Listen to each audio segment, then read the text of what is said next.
Y ya como mencionabas, el tema IPS es algo que nos interesa a todos porque todos tenemos el interés y queremos jubilarnos alguna vez, y con todo lo que se está hablando, qué es lo que está realmente pasando en el IPS, entonces poder aclarar algunos puntos que es muy importante que se pueda entender bien qué es lo que pasa, porque hay dos fondos, está el fondo de salud como mencionaba Gladys y está el fondo de jubilaciones. Nuestro aporte que nosotros hacemos todos los meses que nos descuentan se divide en dos partes, ¿verdad? O sea, en tres partes en realidad, y una gran parte es lo que se va al fondo de jubilación, que hoy ya está en un déficit corriente. ¿Qué quiere decir eso? Que lo que están entrando por los aportes que nos descuentan a nosotros no está cubriendo la salida, que serían la contrapartida, que sería el pago de las jubilaciones, y eso es algo no menor, porque nosotros tenemos la esperanza, la expectativa de algún día poder jubilarnos. Entonces, ¿qué alternativas hay, verdad?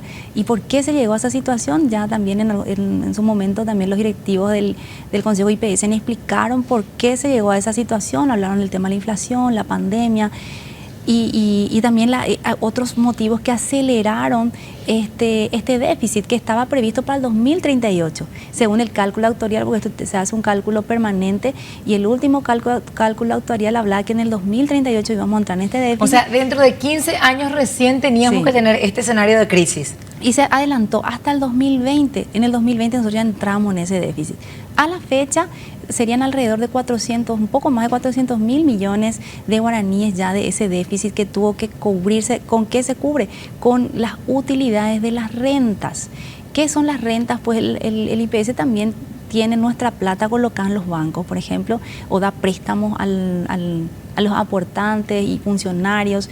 Y bueno, gran parte de nuestros recursos obviamente están en los bancos, y por esa rentabilidad que ganan, las utilidades que ganan, no son suficientes hoy en día. Sabemos que la rentabilidad en los bancos tampoco los intereses están muy bajos, y no ha ganado mucho interés el IPS por la colocación de nuestro dinero en los bancos. Consulta, tengo entendido que también la Carta Orgánica hoy no le permite hacer demasiadas operaciones al IPS para buscar esa rentabilidad. Es decir, justamente es muy conservador, digamos, lo que hoy tenemos como regla, y ahí es que se presenta este escenario de, bueno, ¿qué reformas, qué cambios hay que hacer dentro de estos estatutos Totalmente. Del IPS?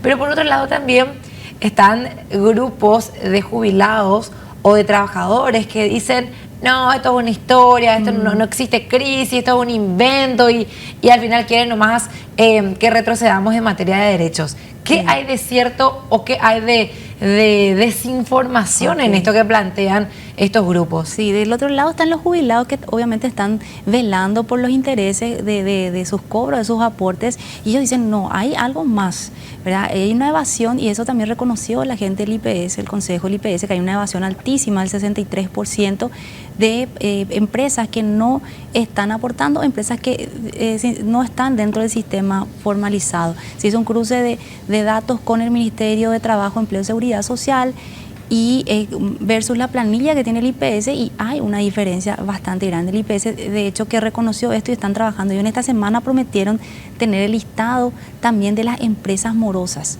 Y según informaciones de cifras preliminares de la Dirección de Aporte Obrero Patronal, serían alrededor de 4 billones de guaraníes la deuda de las patronales. Estamos hablando de deudas de años, de hace 40 años que se vienen acumulando, y hasta la fecha, bueno, tienen esa deuda pendiente con la previsional. Discúlpame, que me perdí. ¿Deuda de patronales? Sí. Independientemente al Estado. Independientemente al Estado, eso es lo que ellos reclaman, y dicen: bueno, ¿por qué no hacen un cobro, por qué no hacen pues una campaña para cobrar a estas personas, a estas empresas, mejor dicho, que están adeudando al IPS? Y por otro lado también el Estado.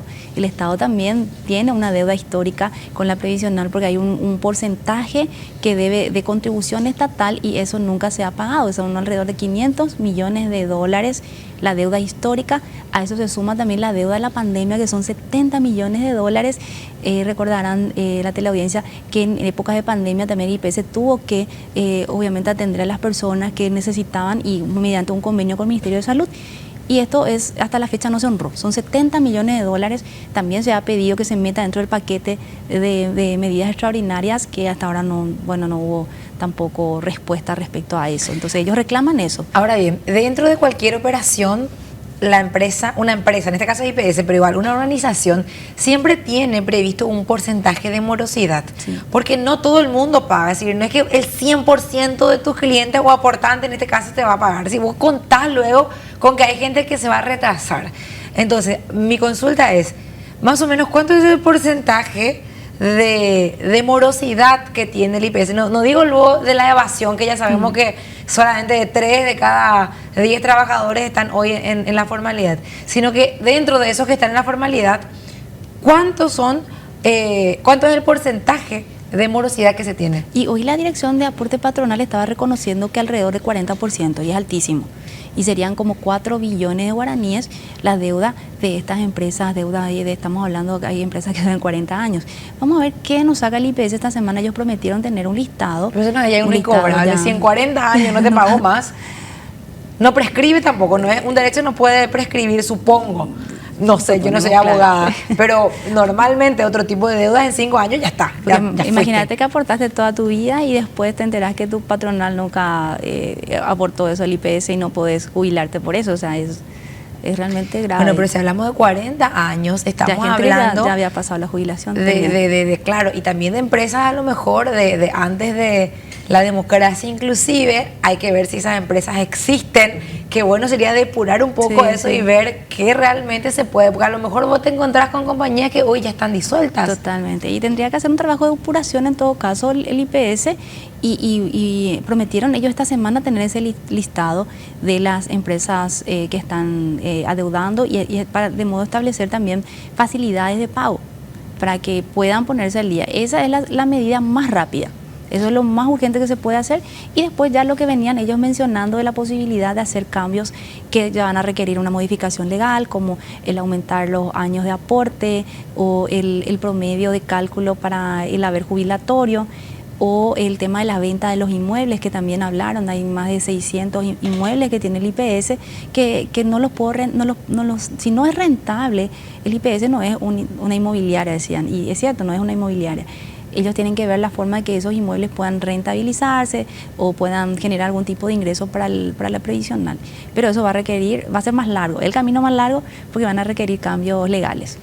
Bueno, igualmente es interesante poner en la mesa todas las opciones que se tienen y luego en algún tipo de diálogo amplio poder tomar decisiones. Pero la cuestión es, no sé si estoy entendiendo bien, Alicia, hay que hacer algún cambio, porque independientemente de que es verdad que hay evasión, que es verdad que hay morosidad, también es verdad que estamos en un escenario de crisis, y si no se actúa, no va a ser el presidente del IPS el que va a sufrir, nosotros vamos a hacer, porque siempre es así. El eslabón débil es el que más sufre, en este caso es el trabajador o serán los jubilados. Totalmente, Gladys, y bueno, por parte del IPS ellos garantizaron que se van a cobrar los aguinaldos, o sea, están tranquilos los jubilados en ese sentido de que sí se va a cobrar, y también el haber jubilatorio, el mínimo que haber jubilatorio, también eso no se va a modificar, pero sí se tiene que ver la manera de calzar, porque hasta ahora se está pagando algo que no tiene financiamiento. Los 12, o sea, ¿cómo se llama? El beneficio adicional, que es el aguinaldo, eso no tiene un financiamiento. Se viene pagando históricamente, pero no tiene como una fuente de financiamiento. Entonces dicen, no es que vamos a dejar de pagar, sino tenemos que ver cómo calzar esa diferencia. Igualmente con el haber mínimo jubilatorio. Bueno, y finalmente, agradeciéndote tu presencia, Alicia, si la gente que hoy nos está mirando quiere saber qué decisiones se está tomando dentro de este consejo del IPS hoy, ¿cómo hace para poder enterarse? Además de leer las páginas de economía de ABC Color, por supuesto. Sí, también pueden seguir las sesiones del Consejo de Administración en su campaña también de transparencia. Ellos están transmitiendo en vivo, uno puede seguir las sesiones del Consejo, es muy interesante. Qué bueno eso. Uno puede ingresar a la página del IPS en su canal de YouTube y puede seguir las sesiones del Consejo, que son los días martes y jueves.